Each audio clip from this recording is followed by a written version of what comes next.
Hello and welcome to this introductory overview of Autochartist's key levels. We've already discussed the concept of support and resistance in the video on chart patterns. We've seen that these levels form where the shared views of market participants are that price should go no higher or no lower than a certain level.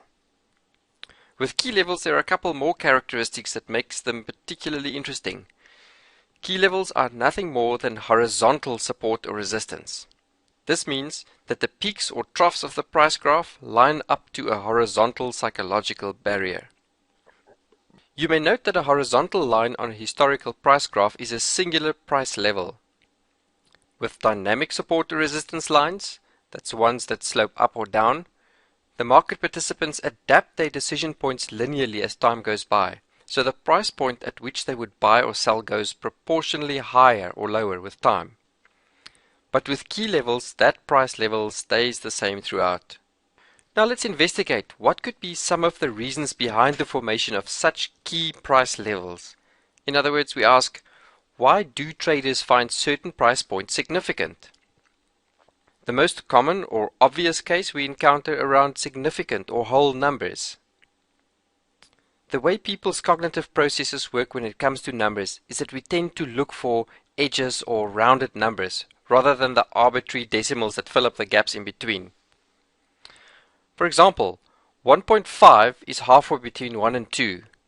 This has been a significant resistance level for the Euro-USD for many months in 2009 and 2010. When the US dollar and the Canadian dollar reach parity, in other words, when the exchange rate equals 1, it's also an important level of both support and resistance.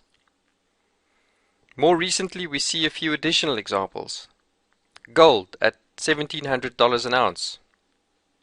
Oil at $100 per barrel, and the S&P 500 finding resistance at around 1400 points.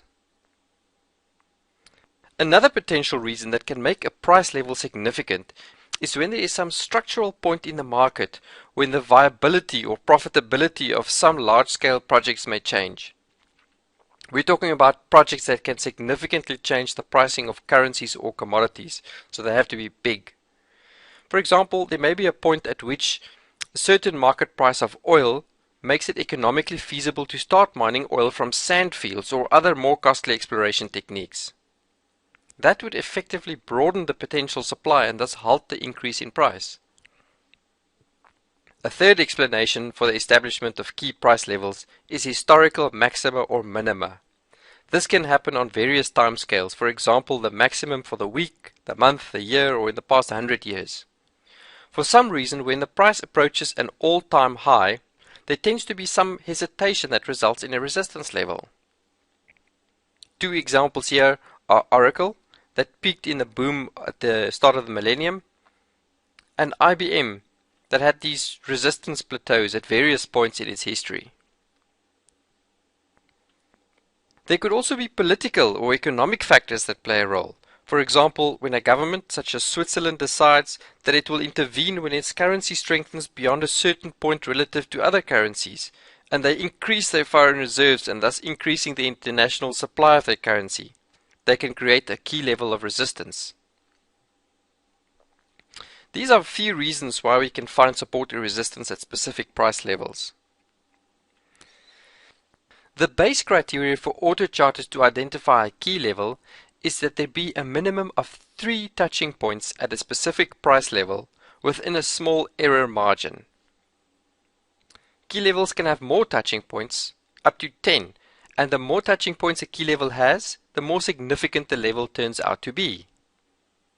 It is how the theory of support and resistance goes. But it also makes logical sense.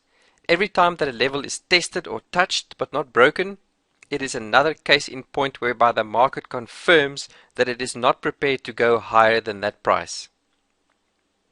The more often it happens, the more likely it seems that it will happen again. So once a key level has been identified and we can see how significant it is, there are 2 possible types of trade opportunities that arise. The first is a breakout.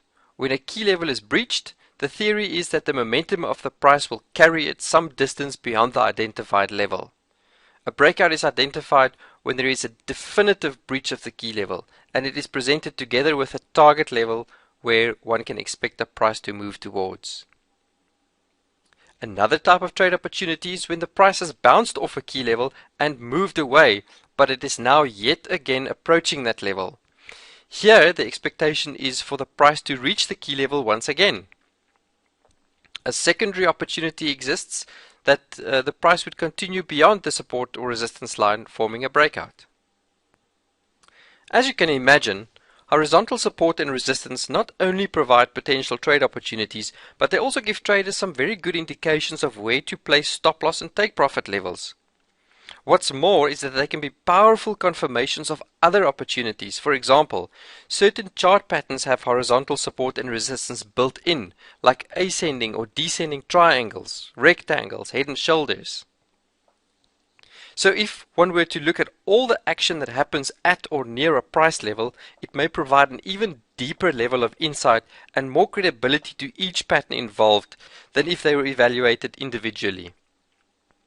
Take, for example, this descending triangle on the Australian-New Zealand dollar exchange rate. Its support level is relatively close to a much larger horizontal support level that confirms it, and an even larger scale support level. So you have confirmation on various time frames by different pattern types. Here's another great example where you find an ascending triangle that is confirmed by a greater resistance level on the GBPCAD currency pair. Although our key levels have a very high accuracy rate, most often more than 70% of the time reaching their targets, we still advise you to trade with extreme caution and to use this type of analysis together with other research, such as news, the opinions of other analysts, and other forms of technical or fundamental analysis. For more information on other types of analysis, you can also watch the videos on chart patterns and Fibonacci patterns. You will find these in the same place that you found this one. Best of luck with your trading, and thanks for watching this video.